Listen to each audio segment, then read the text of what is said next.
Je m'appelle donc Théo et je suis chargé d'études à l'Institut Montaigne depuis septembre 2017.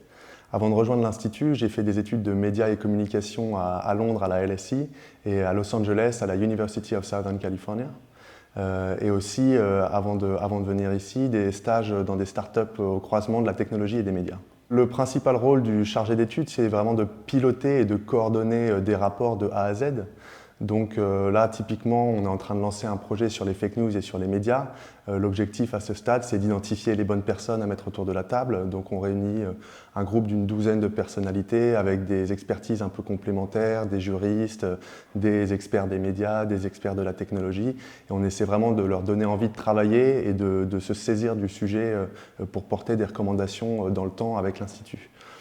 Donc moi, ce qui me motive vraiment au jour le jour, c'est la diversité des sujets auxquels on est confronté. Donc là, je vous parlais d'un rapport sur les fake news, mais on est aussi en train de travailler sur la cybersécurité, sur la blockchain. La semaine dernière a été publié un rapport sur la protection sociale, sur la santé. Il y a vraiment une diversité de sujets qui nous stimule énormément puisqu'on est toujours en train d'avoir des conversations sur des choses différentes.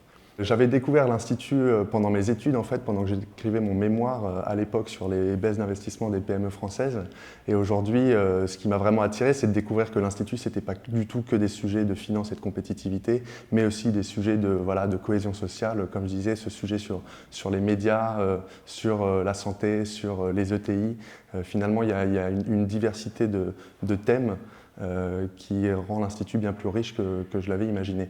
Et par ailleurs, dans les grandes motivations, c'est aussi l'opportunité de parler avec des gens de très haut profil. Finalement, on a rarement l'occasion d'appeler au téléphone un ministre, un PDG d'un grand groupe du CAC 40, quand on n'est pas nécessairement dans cet environnement et dans ce réseau de personnalités qu'a développé l'Institut.